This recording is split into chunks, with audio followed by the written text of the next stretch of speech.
Hello, everybody, and welcome into today's episode of Around the Slice. The 2025 NFL preseason has concluded, and the Buffalo Bills finished it off by notching a win 23-19 over the Tampa Bay Buccaneers in Tampa Bay, no less, on Sunday night. I know the last two preseason games, I've done an official recap, who helped their stock for the roster, who hurt their stock for the final roster. Well, we're kind of going to go over that for all three preseason games in my official final 53-man roster projection for the Buffalo Bills 2025 NFL season and team and roster. So without further ado, let's get into it. So first, official logistics.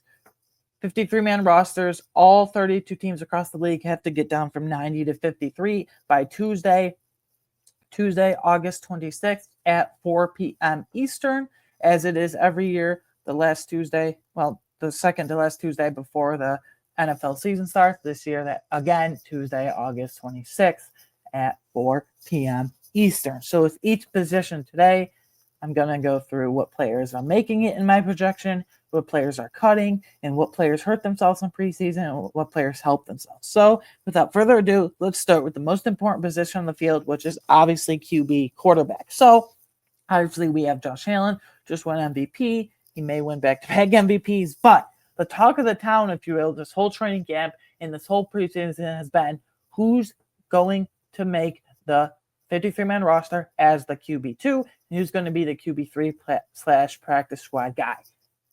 Game 1 against the Giants this preseason, I thought Mike White looked slightly better. Game 2 against the Bears, I thought Mike White looked like a complete disaster.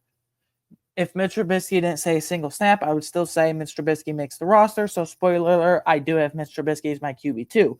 What's interesting, though, is I think Sunday night in Tampa Bay, in the win over the Buccaneers, Shane Buechele got every snap, didn't come out of the game, whole game. I think he realistically could push Mike White for a practice squad spot. I don't think there's any danger or concern with either of them getting back to the practice squad, if you will, either of them getting claimed, if you will, by any other team. I do have it, Mike White going to the practice squad, but I could see Shane Buechele edging him out. And obviously, you're only going to give one, not two. So officially, Josh Allen and Mitch Trubisky making the official 53-man roster in this my personal projection here. And interesting to track, I do have Mike White as the QB3, so it's practice squad / scout team QB, if you will. But I won't be surprised if Shane Buechele. But neither will get claimed, so that's kind of a few days down the road. Running back, I think they keep 3. If there was going to be an RB4, I think it would be Frank Gore Jr., but unfortunately, I have Frank Gore Jr. getting cut officially, and these top 3 are absolute locks, and I don't think they keep 4th. Obviously, we have James Cook, and then behind him, in no particular order, you have James Cook and Ty Johnson. I think it's a 2A, 2B scenario. I don't think they look at Ray Davis like, here's RB2, and Ty Johnson, here's RB3, or flip them and vice versa, if you will, and what have you. So I do have Frank Gore Jr. getting cut, but the interesting storyline is this entire preseason, I do personally think, and a lot of other media members and people in the field and just Bills Mafia fans in general have echoed to me on Twitter and from what I've seen, various tweets and whatnot and what have you, that I think Frank Gore Jr. has absolutely proved himself that he can be, at the very least, a developmental RB3 on someone's roster, a developmental RB3 in this league in the NFL. Obviously, it's not going to be at the Bills because they have 3 running backs that they love in Cook, Davis, and Johnson, respectively. I don't know if Frank Gore Jr. goes unclaimed, if they cut him, which they're going to have to here, obviously, in this projection. Is he going to get back to the practice squad? He'd obviously be a priority practice squad candidate, but after what he showed in preseason as a developmental RB3 has the right to be in this league, in my opinion, at the very least. I'm kind of wondering now, does he go unclaimed? Does he get back to the practice squad? Maybe, maybe not. I think it's really 50-50. I think at training camp, he would absolutely get back to practice squad, but after the preseason he had, especially Sunday night against the Buccaneers, looked a lot better in pass pro for a really tiny guy than I ever thought. So, yeah, I don't know. I'll be surprised either way. I won't be surprised either way if he does get claimed or not. Fullback, Reggie Gilliam, one fullback in the roster. Good old Sledge, as we call him. Sledge is making the roster at fullback. Wide receiver, I think the top 3 here, and you should too, are absolute locks. Khalil Shakir, he's not going to go on IR, but we'll see if he makes the roster or not. No, not makes the roster. Misses week 1 or not with the high ankle sprain. It's sounding like he'll play, but who knows against the Ravens. So top 3 of Khalil Shakir, Josh Palmer, and Keon Coleman. I've said repeatedly that Palmer will out-target Keon Coleman. Coleman might have the touchdown, end zone, and red zone opportunities, if you will, and what have you, just because of the bigger frame. But yeah, those are the top 3 locks. And then 4 through 6, I think, are completely up in the air right now, especially 5 and 6. I do have Curtis Samuel still making their roster. If they do want to move on from him, it's going to have to be a trade, because if you cut him, you're going to have to eat a ton of money, unfortunately, to cut that contract. I do have Curtis Samuel making it as the 4th receiver, though.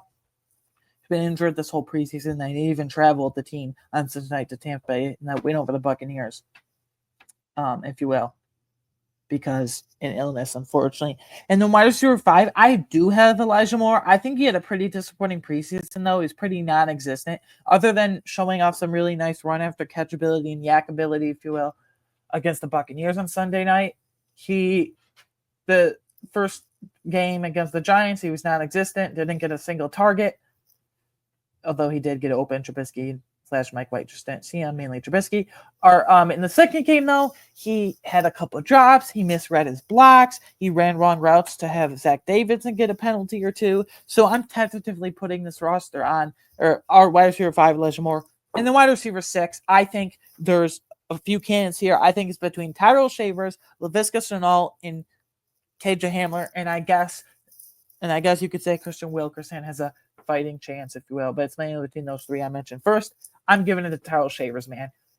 If Tyrell Shavers doesn't make this roster, first of all, I don't know what more the kid could do. I don't know what more the guy could do. Did you see that sick one-handed grab last night in the end zone that they originally called out of bounds, but then it was a touchdown? Like, that's an acrobatic catch some veterans can't even make. I don't know what more he could do, but if the Bills do cut him for some stupid reason, I would heavily disagree with that, if you will. Then you can just kiss Tyrell Shavers goodbye. This isn't the past couple of years where they can, quote unquote, sneak Tyrell Shavers back to the practice squad. No, you can kiss him goodbye. He's going past 4 p.m. Tuesday. If he's not on the Bills' 53-man roster for week 1, he's going to be on some other team's 53-man roster for week 1. But those are how I have the receivers shaking out, but there's a lot of fluidity with wide receivers 5 and 6, especially there.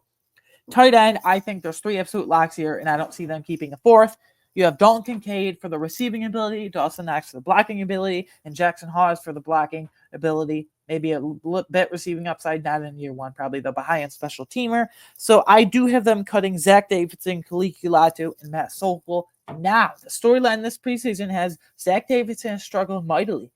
So at what point do you say, okay, you're not going to make the active roster. Do we really want to put you on the practice squad for a 3rd year in a row again and bump a guy like Khalil Kulatu off? I'll be very intrigued to see once practice squad is developed, and Wednesday at 4 p.m. Eastern, once waivers run and if you want, what have you, and all that fun stuff.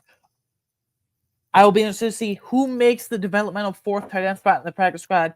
The incumbent would be Davidson, but Khalil Kulatu showed himself as a really nice blocker and receiving threat, if you will, against the Buccaneers on Sunday night in Tampa Bay. I'll be monitoring that heavily. I give the slight edge to Davidson, but who knows? But they're not going to keep a 4th tight end on the active roster. That's just a practice squad storyline, if you will. Offensive lineman, so you obviously have your starting 5. Left tackle Deion Dawkins, franchise cornerstone. Left guard David Edwards, sufficient level starter center Connor Govern, sufficient level of quality starter right guard Osiris Torrance, Cybo, as they call him, if you will. Right tackle Spencer Brown, another franchise cornerstone. And then I think 6, 7. And then I think the 6th offensive lineman, they love Alec Anderson, can play center, play guard, maybe even tackle in the pinch. I think his best tape comes at center, as the direct backup center to what the freak's name? Connor McGovern. Sorry, I did blanket brain fart there, but yeah. And then this is interesting. I do have an IR caveat here, unfortunately. Cedric Van Pran Granger, I am expecting to miss the 4 weeks of the season officially to go on IR requirement, just because, I mean, this is trending this way for the past month or so. I mean, it's kind of getting annoying at this point. Hasn't taken a single snap in training camp, therefore preseason. So, yeah. So I think that opens up a spot for Kendrick Green and Dan Feeney, and I'm going to give it to Kendrick Green because he can play center and guard, and he's a few years younger than Dan Feeney, but Dan Feeney can also only play center. I know that was and then I think Tyler Grable's a lock as well. He has been in concussion protocol most of training camp and preseason, though. And then tackle So I don't want to split, but I think the last spot does come down to Chase Lunt and Ryan Vandermark, and I gave the edge to Chase Lunt. I know Ryan Vandermark has the experience, but he can really only play right tackle, where Chase Lunt can apparently play guard. I'm not saying his guard reps are very good; they're kind of awful, bad to awful actually, but at least he has that positional flex, and Aaron Cromer loves that guard tackle flex, or vice versa. And yeah, I'm giving him the edge. He has the draft capital, whereas Ryan Vandermark was a UDFA, and he has the positional flex. So that was a lot. So I'll go for this quickly again. The 5 starters, and then I do have the 4 bench guys: Kendrick Green, Alec Anderson, Tyler Grable, and Chase Lunt making it. And then starting with a couple tough cuts and then Cedric Van Granger, IR, missed first 4 games. Couple tough cuts in Ryan Vandermark and Dan Feeney, Richard Garage, prime practice squad candidate, Mike Edwards, physical marvel, prime practice squad candidate, and then Travis Clayton, to get an extra spot for the IPP International Pathway Program. I think he's absolutely firmly on the practice squad again. And then who cares? But these last 2 guys, Jacob Bayer and Rush Reimer, whatever. D tackle. I think these top 4 are absolute locks in my opinion. Ed Oliver, starting 3 tech. Daquan Jones, starting 1 tech. I said last week that I could see a surprise trade with him, but let's say there's not a surprise trade or cut. Backup 3 tech, TJ Sanders. And then backup 1 tech, Deone Walker. Now, who's had an outstanding freaking preseason. I think TJ Sanders has had a more consistent training camp in preseason and had more consistency. But I think Deone Walker's had much higher highs than TJ Sanders, if that makes sense. And there's DT5. They do love to keep 5, maybe even 6 guys. I couldn't find room for 6, but 5. Surprisingly, between Dwayne Carter and Zion Logue, I could see Dwayne. I don't think they'll cut Dwayne Carter. He's a 3rd-round pick last year out of Duke. I could see them trading him though. Because I do give the edge to Dwayne Carter though, because he could play 1 tech, he could play 3 tech. I'm not saying it's particularly great or even bottom line, particularly good. I gave the edge to Dwayne Carter here though. I don't think they want to give up on a 3rd-round pick that quickly. Look what happened to Wyatt Teller and Brandon Bean still gets that. So the official cuts are. Oh, yeah, and Larry Ogunjobi suspended for the first 6 games, so they don't have to even carry him in the initial roster. They can put him there and be fine. Zion Logue, that was kind of a tough one. And then 2 bottom barrel guys, if you will, Marcus Harris and Casey Rogers. I think Zion Logue absolutely back in the practice squad, and one of Rogers or Harris goes claimed by another team, and the other one's back in the practice squad, vice versa. Defensive end, I don't think there's much conversation here at all. Top 5 locks, especially since Michael Hoyt, just like Ogunjobi, will be suspended for the first 6 games of the NFL season this year specifically. Greg Rousseau, from top to bottom, Greg Rousseau, Joey Bosa, AJ Panessa, Landon Jackson, Javon Solomon. It sounds like Greg Rousseau is going to start on the left defensive end, play a ton of snaps, and then it sounds like opposite end on the right, Joey Bosa and AJ Panessa will split snaps. I don't know how confident I am in that if they're rotating. Sometimes I get frustrated with the rotations. Let your big dogs eat, if you will. So, yeah. And then these last 2, Landon Jackson, Javon Solomon, they're locks to make the roster, but who gets a game day jersey week 1 and beyond? At least for week 1, from the synopsis I'm seeing, that doesn't make sense. From what I can read from the situation of watching games and all that fun stuff, I think Javon Solomon gets the edge, at least for week 1, because he can play special teams. Landon Jackson is okay, special teams, but not the level Javon Solomon plays it at. And Landon Jackson is fine against the run, and he's kind of non-existent against the pass. So I don't think he's polished yet. He's obviously a specimen of a human being, but not polished in terms of size and speed and stuff. And then official cuts are Nelson Caesar and Paris Shand. I think Paris Shand is absolutely a practice squad candidate. He popped in training camp per all the beat reporters. Matt Perino, Zach Faccio, Matt Beauvais. Shout outs to them. They're awesome. But I've met a couple of them are great. Linebackers, I think the top 4 here are absolute locks. We have starting weak side linebacker Matt Milano, starting middle linebacker Terrell Bernard, backup weak side linebacker to Milano and Dorian Williams, backup middle linebacker to Milano and Joe Andreessen and Buffalo Joe. And then do they keep 5 linebackers? Do they keep 6 linebackers? I have them keeping 6 in this scenario. The 5th one I got here is Shaq Thompson. Okay. Even though he's been on hamstring injury most of the training camp here, he can play weak side linebacker and he can play middle linebacker, and he has a few years of experience, if you will, from Sean McDermott is the defense coordinator in Carolina from like 2015 to 17, so 2 or 3 years, that stretch. And then linebacker 6 between Jimmy Charlo, Keontae Jenkins, and Eddie Lulafoscio. I give it to Jimmy Charlo, man. This guy came out of nowhere. This guy is an absolute freak, a specimen, monster on special teams kicking coverage units. I mean, holy bleep. That dude can fly around. In last week, especially Sunday against the Buccaneers in Tampa Bay, he showed that he's no slouch on defense either. He had a tipped pass. He had a fumble recovery. He had a couple key run stops at the line, especially on 4th down, at the 1 yard line, at the goal line, if you will. So that's awesome. And Keontae Jenkins was playing. He's kind of a linebacker, a safety convert, can play both. Tweener there. But Eddie Lufoscio, he's just tumbled out of the rotation as a whole. He's an okay special teamer. He hasn't popped once this training camp, and all these linebackers have passed him on the depth chart. So we have the 4 locks I mentioned, including Andreessen, and then linebacker 5, Shaq Thompson, 6, Jimmy Charlo. Cuts are Keontae Jenkins and Eddie Lufoscio. I think Keontae Jenkins prime back, so I can't. I think Eddie Lufoscio just being a draft pick there, and last year, if you will, having his success at Washington a few years before that, I think he is claimed, but not really a big deal if he gets claimed or not. Corner, I unfortunately have some huge caveats, caveats here. Max Hairston and Trey White sounding like they missed the first 4 games of the season.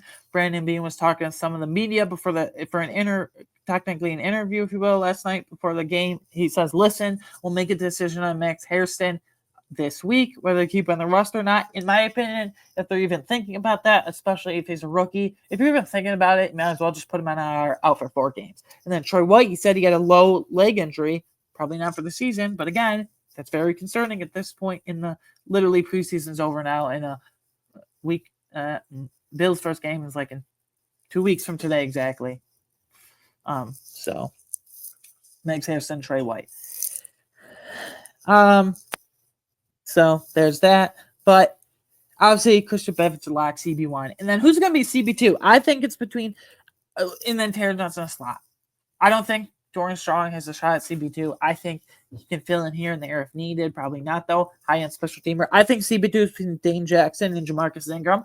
I would vouch if it were up to me personally. It's obviously not, but if it were up to me, if Aiden Weingartner had a say and like, listen, who would be my Aiden CB2, Aiden Weingartner CB2, I would give it to Jamarcus Ingram. I just like his athleticism more than Dane Jackson, but they're probably going to give it to Dane Jackson. So we're looking like Christian Benford, Dane Jackson, Taron Johnson, Dorian Strong, Jamarcus Ingram, and then I did put Brandon Codrington on the roster. I couldn't find a spot for him to start training camp, start preseason. But with KJ Hamler being caught, Laviska Shenault being caught, those were the other kick and punt return candidates. They're caught, so Brandon Codrington's got to stick in this roster. It was really only him with Shenault, Hamler sprinkled in here and there. It was really only him getting kick and punt return opportunities. So I have him sticking at CB6. Cuts, Zay Alexander, who I'm very intrigued by, and Garnett Hollis, who literally flew to Tampa Bay the other day and didn't meet his teammates, and very undersized and tiny slot / outside corner, and Daquan Hardy, who will probably get back to their practice with safety. Unfortunately, I have another IR caveat here. Jordan Hancock. Now, this hasn't been any talked about from the teams or fan base or whatever. I'm just reading the tea leaves myself personally here, if you will. The fact that we haven't heard anything and he got injured a week ago concerns me. The fact that we haven't heard anything means, yeah, he's probably going on IR. So I'm just personally assuming and reading the tea leaves here, if you will, like I just mentioned a second ago.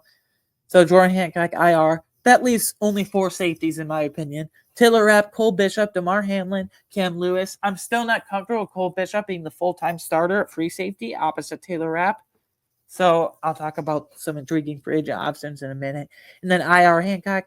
The cuts are Trey Herndon and Derek Forrest. Herndon had an excellent pass breakup against the Buccaneers on Sunday night, and that's more flash and pomp and circumstance and noise, if you will, than Derek Forrest has made all training camp and preseason. Go back to March in free agency when we first signed Derek Forrest. I said I'm not the biggest fan of Taylor Rapp like some other people are, even my own family is watching the games, but he is what he is, official starter, whatever. I thought Derek Forrest could really even like sneakily push Taylor Rapp to be a starting safety because they have the exact same skill set pretty much, but he hasn't done, you know why. He hasn't done nothing. So cuts are Trey Herndon and him, Derek Forrest. Special teams, quickly, kicker Tyler Bass. Good to see he's back from his pelvic injury, but you don't want to see him miss a 28-yard chip shot like he did the other night. Punter Brad Robbins, long snapper Reed Ferguson. Now, I added here potential free agents that the Bills could add after cutdown day. So once they finalize their initial roster, there's usually a few guys lingering out there. So I think a trio of corners they could sign to be CB2 in corner Rasul Douglas, corner Stephon Gilmore, and corner Asante Samuel Jr., which no freaking clue how he's still signed. If it were up to me, I would sign Asante Samuel Jr. in a heartbeat, even before all these injuries back in March/April, I would have. 4 safeties here. Safety Marcus Williams, safety Justin Simmons, safety Jordan Whitehead, and safety John Johnson. I think the best option far and away here is Justin Simmons. So I would sign something Samuel Jr. on Justin Simmons and see how that shakes out. Anyways, guys, that is officially my final 53-man roster projection for the Buffalo Bills when cuts are due at 4 p.m. on Tuesday, August 26th. And then we move on to the practice squad reaction, that roster reaction, then we move on to the season. Around the slice, going to be great. New football season, new run the slice season, season 4. Hard to believe. I'll have another episode on Wednesday or Thursday. Probably Thursday because I want to see how the practice squad matriculates, if you will. So Thursday, react to the official 53-man roster, who was caught, who was kept, what decisions I agree with and don't agree with, the coaching staff, front office, and all that kind of stuff, and the practice squad reaction. So yeah, you can follow me on Twitter personally, right down there. At AYGunner13. You can follow the show on Twitter, of course, as always, at Around Slice. You can watch or listen to this podcast on YouTube, Apple, Spotify, or most importantly, wherever you get your favorite podcasts. Please like and subscribe. Share this video with friends. Share this podcast episode with friends, anyone and everyone you know. And yeah, thank you for the support. As always, we are so close to football season. Bills first game exactly 2 weeks from today. Huge matchup. Baltimore Ravens. Anyways, guys, I will see you on the next one. Goodbye.